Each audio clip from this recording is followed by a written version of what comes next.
Good evening, everyone. Welcome to tonight's seminar. My name is Patrick Capia, your host, and today's topic is on 10 common mistakes in college applications.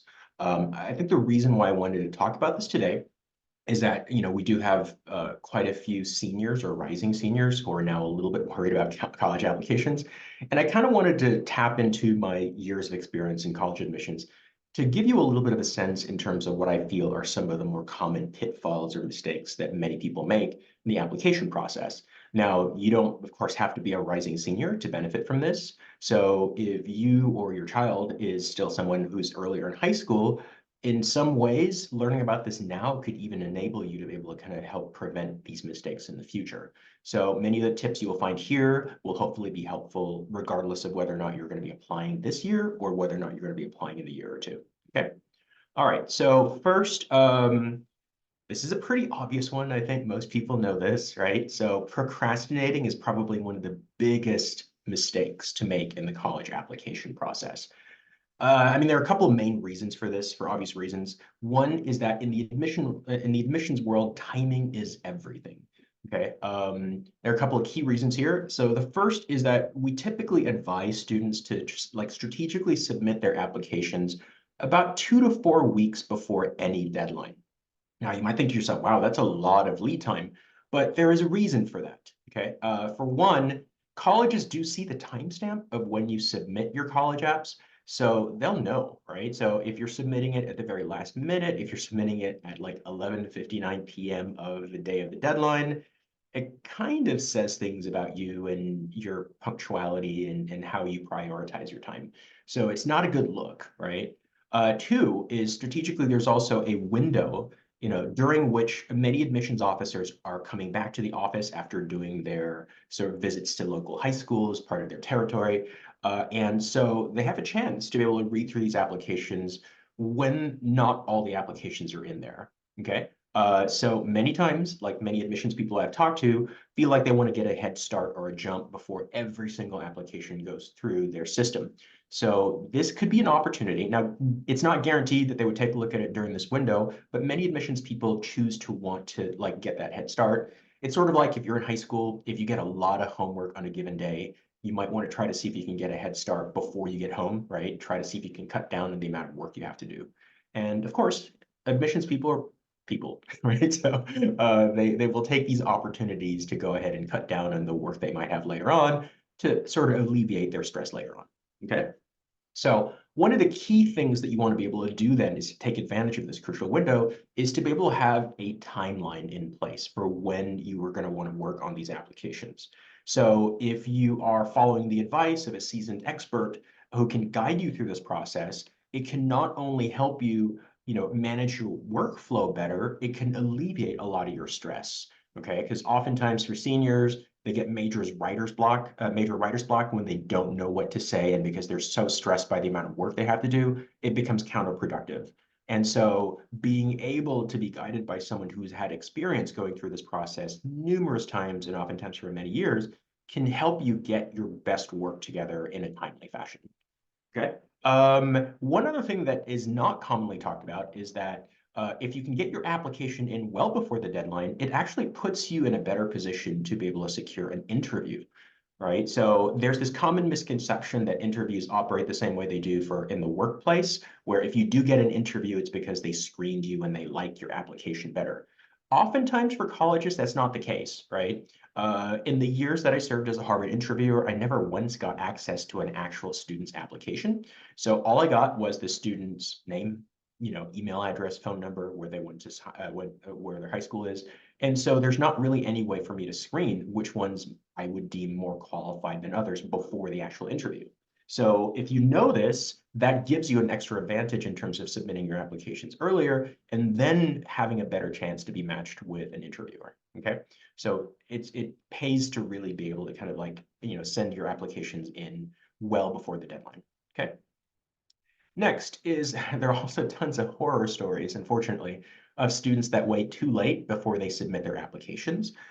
Even if, there's the obvious, if you actually miss the deadline, that's not very good, right? So you definitely want to avoid that. But there are a lot of unpredictable things that could happen even the day of the deadline or even the day before the deadline, okay?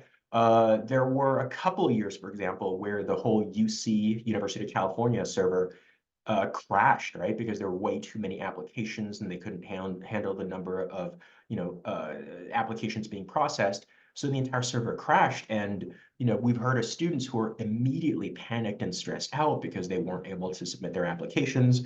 Obviously, that could be a very traumatizing experience for many students.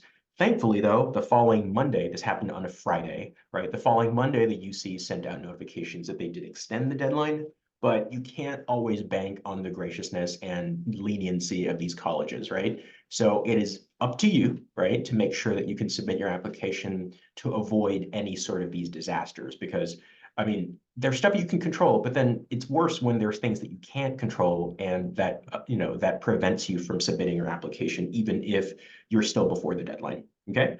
There are also cases, for instance, where a student, and this was relayed to me by a former student of ours, who said like their friend submitted most of the application, but not the entire application, because there was a part of the application that also had a separate submit button, right? So if you were on top of things and if someone was going through your work to make sure it was done in the right way, you could catch these things before they happen, right? Yet another student forgot to send in their official test scores when it was required by a certain deadline. So it all really amounts to making sure that you have a very long view of all the different things you need in college application and prepare well ahead of time. So if you're the type of person who tends to procrastinate, and unfortunately, even if you might have gotten away with it throughout most of high school and still managed to get A's, you know who you are, right? Some students are really adept at doing things at the very last minute, turning out essays the night before and still getting A's. That's not necessarily the best philosophy for college applications, and it's an entirely different thing from what you're used to in high school.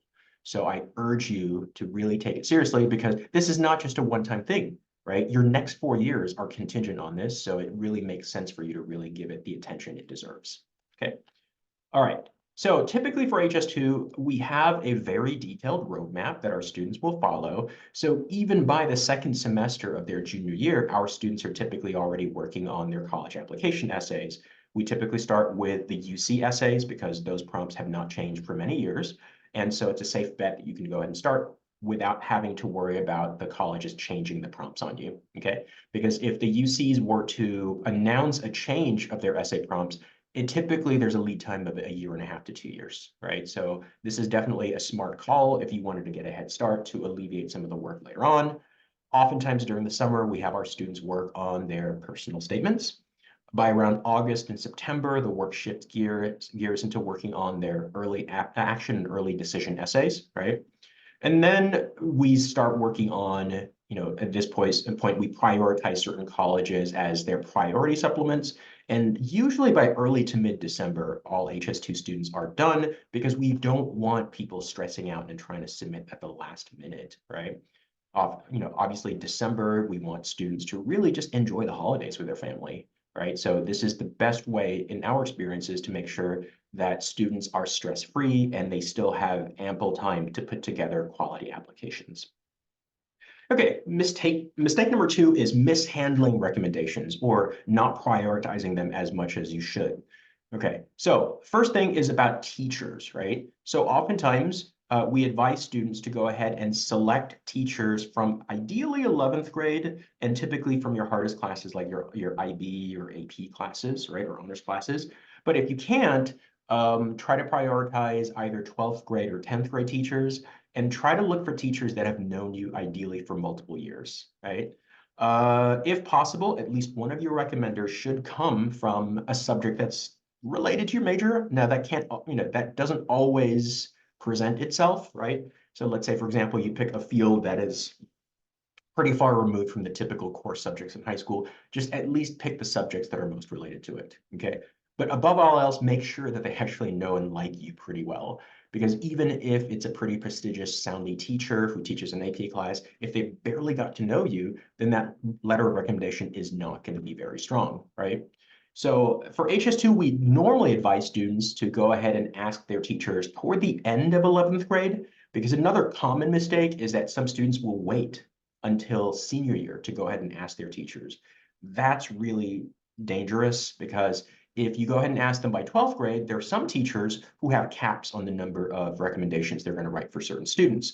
And if you are one of the last few that asked them, you could have missed your window, right? You could have come up to them and you're like the 27th person who asked them and they only cap at 25, right? Or some teachers may even write those recommendation letters during the summer. So if you didn't ask them before the summer, you could have really also missed your window, right? So this is definitely why we advise students to go ahead and approach teachers toward the end of their junior year, and then just at least give them a heads up that you do plan to ask them. Some teachers will go ahead and ask you for the information already. Other teachers will say, come back to me during the fall, okay? So it's good, though, to make sure that they at least get advance notice that you are planning to ask them for a recommendation letter, okay?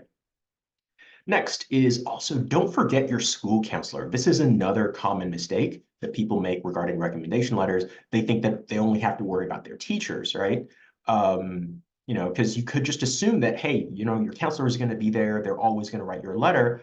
But here's a problem. Your counselor will probably end up writing recommendation letters for at least maybe 100 students, right? So in a typical high school, if let's say you have 400 or 500 people in your class and you have 3 or 4 guidance counselors, that's at least 100 students, right? And if you didn't invest the time and energy for you to get to know your counselor and vice versa, they're going to write a decent recommendation letter. It's not going to be negative, but it's definitely going to sound very generic, right? So it could be a very well-meaning, but sort of generic recommendation letter. So the best way to try to really improve that is by cultivating your relationship with your counselor, even as early as 9th grade, okay? So if you can find opportunities to go and talk to them, tell them about what you did in the summer, ask them for advice in terms of things related to your major, these are all things that can help you cultivate a better relationship with your counselor. Now, when you finally do give them the stuff that they need to write your recommendation letter, it might be a good idea to go ahead and write them a thank you note and then maybe give them a small but thoughtful gift that shows them that you appreciate the work they're doing, right? Because counselors also have to do a lot of work during the fall. They're oftentimes very stressed. And so if you at least show signs that you appreciate all the work they're doing for you, even if it's their jobs, that definitely shows that hopefully they'll put a little bit more consideration when they're writing your rec letter. I mean, of course, you can do the same thing and you should do the same thing as well for your teachers, okay? Now, many colleges will allow outside recommenders, right? The Common App calls them other recommenders. So oftentimes they might allow 1 or 2. There are some schools, though, that don't allow any at all. So you do want to make sure you research this when you craft your college list and mark which ones allow outside recommendation letters. So it's best to find individuals who know you, preferably adults, right, who can attest to your strengths outside of the classroom. So this could be a good way to shine a spotlight on things you did really well for your extracurricular commitments, right? So these could be mentors. If you did like a summer research project under a college professor, that would be a good opportunity for you to go get one from them. If you have like an art or music teacher who's been teaching you for many years, that could be a good opportunity for you to be able to kind of really bolster or give added context to your accomplishments within that field. If you volunteered for many years at a certain kind of organization, I think that could also be a very likely spot where you can go ahead and find someone from that organization to write a glowing recommendation letter on your behalf. So, I mean, these aren't the only places. Obviously, like you probably know adults in your life who've known you for a while who can say some amazing things about you that can add other context beyond just what your teachers or your school counselor can talk to you about or talk to colleges about you. All right. Mistake number 3 is not having a strategy for early admissions, right? So this is early action or early decision. So some of the common things that go wrong here is you got to know a little bit more about the process of early decision. Not every student should go early decision, but it makes a lot of sense if you fit some of these situations.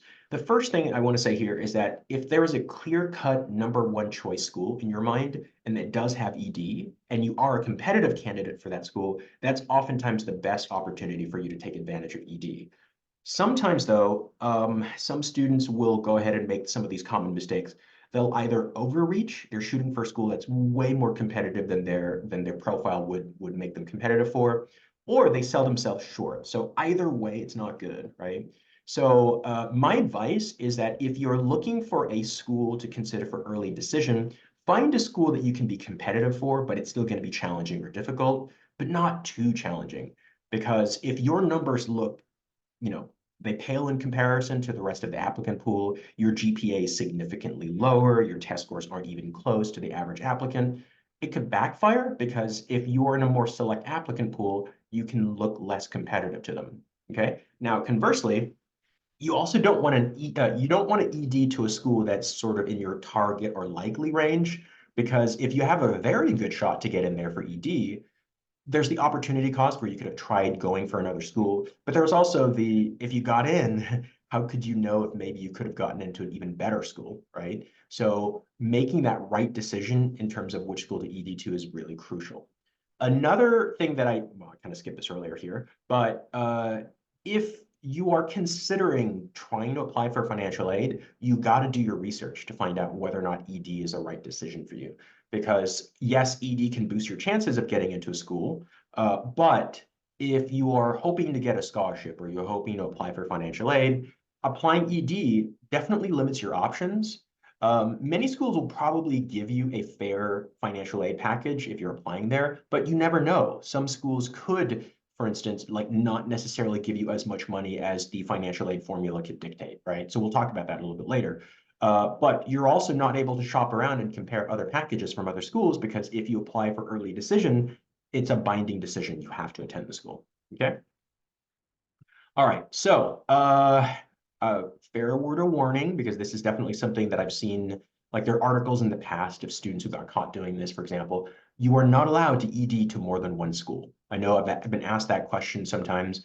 And the reason for that is that there is actually an early decision agreement. If you're applying to a school, a parent has to sign this agreement that acknowledges that they know the rules about the school's ED policy, which definitely makes it so that you're not allowed to apply to any other ED1 school, right? So the key there is that if you're applying ED1 to a school, some schools do have what's called an ED2 option, early decision 2, which has the same deadline as regular, except it's also binding. So those don't conflict, because if, let's say, you applied ED1 to a school and you didn't get in, you're free to apply to ED2 for a school, okay? You cannot, however, apply to two ED1s or two ED2s, right? If you are caught, unfortunately, that can have dire consequences. Both schools can rescind your admissions. So this was from a few years back, but it's a good thing to note, though, that many colleges actually share data about their admitted students. They don't share the applicant files, but once they've selected who they've accepted for ED, many schools sort of like just, they keep it kind of quiet, but they do share with each other the lists of their ED accepted students, just as a check to see if there are any other students out there who got accepted to multiple schools, right? So it's just not worth the risk, right? So it's definitely something that colleges can be aware of. So it's a very dangerous game you're playing if you're trying to apply to more than one school ED, okay? All right, so another situation that some students may find themselves in if they're not really planning or thinking about this very carefully is they got into a school. Yes, they got accepted ED, but now they're having second thoughts because they're now thinking, oh, if I got into this school, maybe I can get into an even more competitive school. This is really where you have to have thought about it very carefully. You really should not back out of an ED agreement. The only situation in which you are allowed to back out of an ED agreement is if a school gaps you. And what I mean is what I said earlier here is that if you applied for financial aid, you got accepted to an ED school, but they simply did not give you enough financial aid for you to afford the school. And this is not a subjective decision. You cannot just say, like, I don't know if I can afford it. I don't want to pay that much money. It is a situation in which you find yourself with the school offering you less than what the federal formula dictates you should get, right? In that case, that's the loophole. You're allowed to basically sort of not adhere to the ED decision in that situation. However, some people in the past have said, like, what if I just don't go, right? Well, it's probably not legally binding, to be honest, right? I don't also think a school will force you to go if you don't really want to go. After all, what college wants to twist the arm of a student to go there if they don't really want to be there, okay? Now, however, what I've heard from people, admissions people in the past, is that they might be less inclined to pick other people from your high school. So that's definitely something to keep in mind, because while you may be able to get out of going there yourself and they may not do anything to you if you don't go, you really don't want to put your school and future students from your school, could be your friends or younger siblings, in a position where it'll jeopardize their chances to go to that college. Okay, so definitely think about it well beforehand if you do want to consider applying ED to a school, because you don't want to be put in a situation where you have to rescind or go back on your commitment to go to the school. Okay. All right, so we're on to mistake number 4, and this is writing essays that don't move the needle, right? So it's very rare that an essay by itself will be the reason why they simply reject you. Oftentimes they consider the entirety of your application, but a good essay will make them more favorably inclined to pick you. Many essays, on the other hand, are simply just stuck in neutral. They don't help you, they don't hurt you, okay? And so given how competitive many of these schools are, if it's not helping you, I guess in a way it's hurting you because it's not helping you get ahead of other applicants, right? So I do want to share some common, let's just call them like cliche essays, essays that I don't think are in your best interest because they are kind of predictable and easy to kind of like just, follow along with here. So the first essay here is what I call a resume essay, right? And some people believe that a personal statement should simply be the totality of all your big accomplishments, right? Uh, in some ways, part of the reason why some people feel like this is the right model is that some parents, for instance, who applied to graduate school, this is the version of the personal statement that you use for typically for a graduate school if you're applying for a master's program or a PhD program, where you're simply expected to talk about everything you did that basically that shows why you're interested in a particular field or particular major, right? Unfortunately, for the undergrad level, a personal statement is meant to be much more of a window into you as a person, not necessarily your major. And oftentimes there are a lot more supplemental essays that do ask you much more specifically about your major. So if you wrote your personal statement mostly about your major, and then you have supplemental essays, you can end up repeating yourself, right? You want to make yourself look more kind of like diverse, right? You don't want to be one-dimensional. So a resume essay would sound like, hey, here's everything I did in high school, right? And you don't really go into a lot of depth. Colleges don't like that because they often will tell you, hey, don't repeat things that we can find elsewhere in your application. And there is, in fact, an activity section. There is also what's called the additional information section, which is at the very end of the Common App, where you really have like a giant 650-word text box where you can use that to go ahead and elaborate on your activities. So if you wrote your personal statement on that, then it kind of negates the purpose of having that section at the end.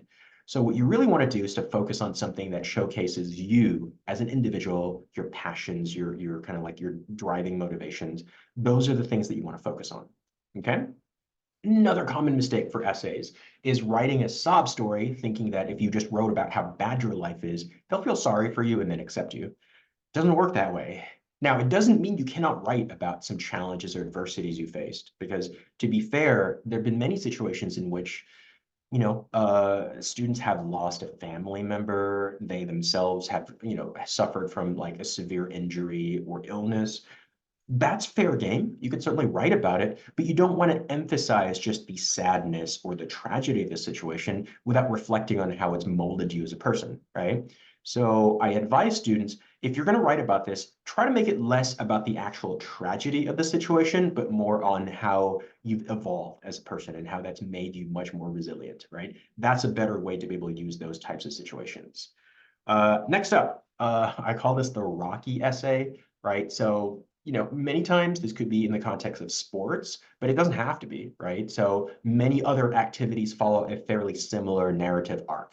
This is where, you would have a story like, at first I wasn't very good at a certain activity, be it, like a sport or maybe something like music or debate. But then I got really motivated to work harder. I started training harder, going to practice, getting advice from other people. And then it almost sounds like a training montage from a Rocky movie, right? You've seen this before where the music plays and they see Rocky training and everything. And then it sort of comes up to some very predictable ending where there's some sort of like victorious moment where they say like, and at the end I made the team or I got the award, I became a state champion or something. Those are all great events, but if you're writing about it in a way that it's very predictable and very sort of like stereotypical, then it sort of takes away from the intrigue and, the interest level in, the actual event itself. So I would advise, it's not like I'm saying this is off limits, that you can't write about this, but you just need to find ways to make that narrative much more compelling and unique, okay? Lastly, I mean, there are a lot more different of these cliche essays. I just want to focus on the most common ones that I typically see.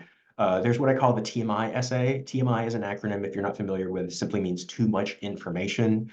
Colleges do not want to hear your dirty laundry, right? So if you're writing about a fight you had with your mom or your dad and talking about like how your life is terrible and they keep like, just like, I guess, trying to control you, that could be an adversity you can deal with, but at some level, they may not want to hear all the dirty details, right? So you have to really have a good judgment in terms of how much of that stuff you want to air out. Okay. It's almost, I compare it to like if you're, in a public place like a restaurant and you're hearing a family argue, it's uncomfortable. It's uncomfortable for everybody, right? So it's just definitely not something that could, that I think necessarily paints you in the best light. Okay. So definitely you need to be able to exercise judgment when you're writing about topics like that, okay? Next, so what is a winning essay? What is an essay that'll definitely get you the attention of admissions people, right? So the best essays to me are interesting and engaging and are able to show your originality, your wit, and your writing ability, right? So your personal statement is just as much of a chance for them to see what kind of person you are, but also how do you articulate yourself in writing, okay? Oftentimes, this is a good, benchmark for them because when you get to college, a lot of your success will be based on how well you articulate yourself in writing and in speech, right? So a good, well-written essay can give them a preview of how you will participate in their own academic community. Now, a well-written essay takes weeks, if not months, to execute, right?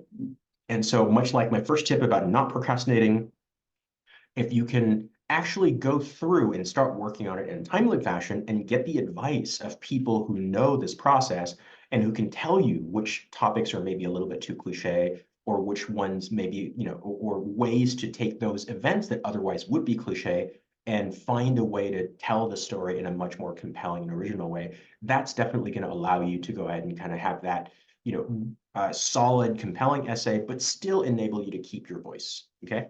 While there's not really an off-limits topic per se, you should really, in these essays, strive to make yourself, like your voice, come across as original. You need to come across like a real life three-dimensional human being. Because if they feel like, hey, this is just another, just generic student, you're not going to set yourself apart, okay?